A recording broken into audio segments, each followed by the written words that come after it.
Hello guys, today I've got the NAVEE GT3 Max and I'm going to show you what to do if your scooter is not pairing with the application.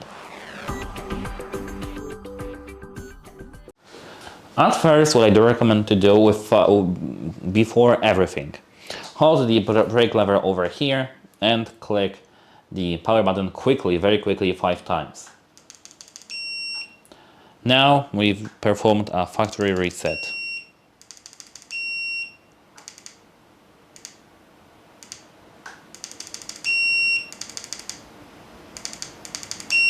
That's how it works.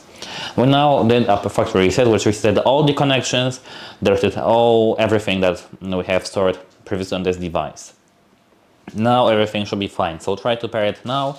If it doesn't work still, you need to open your phone settings, of course.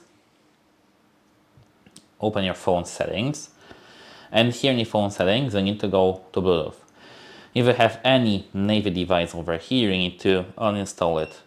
How to do that? I mean uninstall, not uninstall, unpair it. How to do that? Near your pairing, you need to tap info icon, forget this device and forget device. As you could see, this was some Huawei watch, but that doesn't matter. You need to do this for your NAVEE connection. Now, if it doesn't still work, you need to turn your scooter off by holding this button and charge it up to 100%. Then try to pair it. If it still doesn't work, use a different device. Like here I've got the iPhone, try to use some Android device. Then, if it still doesn't work, you need to contact the device support because your device is not fixed. That's it, hope it helps you and goodbye.